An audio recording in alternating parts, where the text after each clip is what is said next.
নমস্কার বন্ধুরা, আজ আমি আপনাদের কাঁকড়া আলু দিয়ে একটা ঝোল রান্না করে দেখাবো। তার জন্য আমি এখানে কয়েকটা কাঁকড়াকে ভালো করে ধুয়ে কেটে পরিষ্কার করে নিয়েছি। আর দেখুন এই কাঁকড়া থেকে কতটা পরিমাণ ঘিলু বেরিয়েছে। এই ঘিলু আর কাঁকড়া আর আলু দিয়ে আমি একটা দারুণ স্বাদের কাঁকড়ার ঝোল রান্না করে দেখাবো। আসুন বন্ধুরা, দেখতে থাকুন আর দেখার প্রথমে একটা লাইক দিয়ে আমার পাশে থাকবেন। রান্নাটি করার জন্যে আমি এখানে কড়াইতে পরিমাণ মতো সর্ষের তেল দিয়ে দিয়েছি। তেলটা গরম হয়ে গেছে। প্রথমে আমি আলুর টুকরোগুলোকে ভেজে নেব।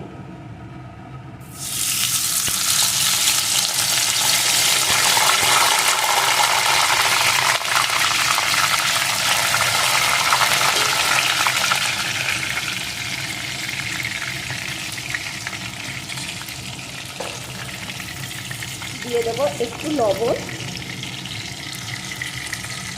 এখন সুন্দর করে ভেজে নেব। আর বন্ধুরা, এই আলুর টুকরোগুলো কিন্তু আমি আগে থেকে একটু ভাপ দিয়ে নিয়েছি। আলুগুলো ভাজা হয়ে গেছে, এখন আমি তুলে নেব। ভাজা আলুগুলো তুলে নিয়েছি। এখন এই তেলের ভিতরে ফোড়নে দিয়ে দেবো গোটা গরম মশলা, একটা তেজপাতা। ফোড়নগুলো একটু লাল লাল করে এর ভিতরে দিয়ে দেবো আমি 4-5 কোয়া থেতো করা রসুন।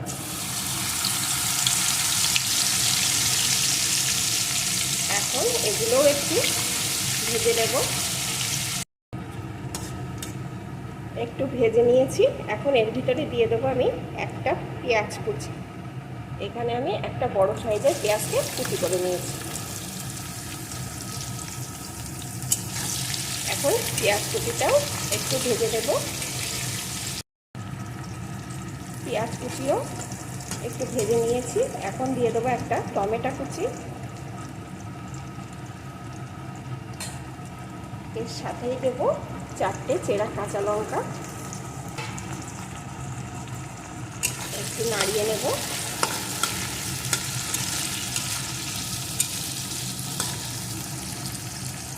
এখন এর ভিতরে দিয়ে দেবো একটা মশলার পেস্ট।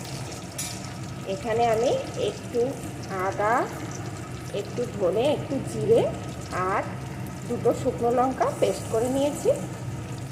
সেই পেস্টটা দিয়ে দিলাম। সাথেই দিয়ে দেবো পরিমাণ মতো লবণ, পরিমাণ মতো হলুদ গুঁড়ো। এখন সমস্ত মশলাটাকে সুন্দর করে কষিয়ে নেব। সব কিছু সুন্দর করে কষিয়ে নিয়েছি। দেখুন এর উপর দিয়ে তেল উঠে এসছে।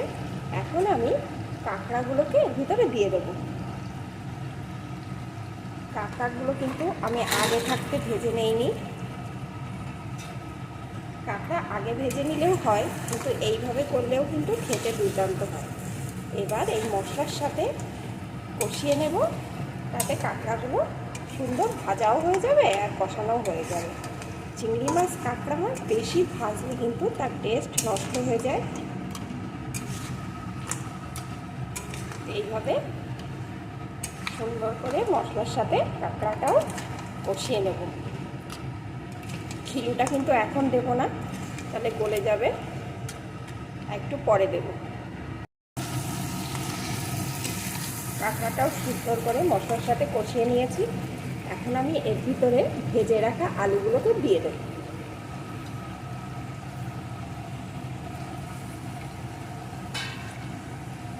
এখন আলুগুলো কাঁকড়ার সাথে আর একটু কষিয়ে নেব।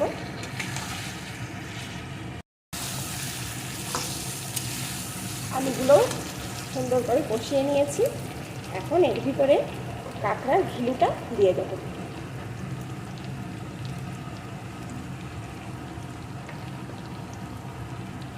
এখন আর একটু নাড়িয়ে নেব।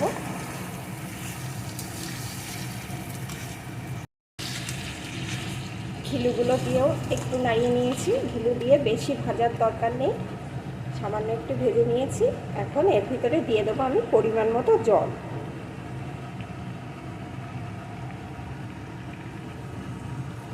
আমি এখানে কিন্তু একটু গরম জলই দিলাম। যে কোনো তরকারিতে গরম জল দিলেই কিন্তু টেস্টটা ভালো আসে। এখন একটু নাড়িয়ে দিলাম। এবার বেশ কিছুক্ষণ ফুটিয়ে নেব।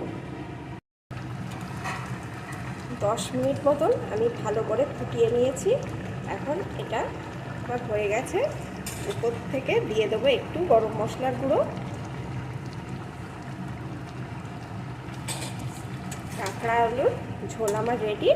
এখন একটা পাত্রে নামিয়ে নেব।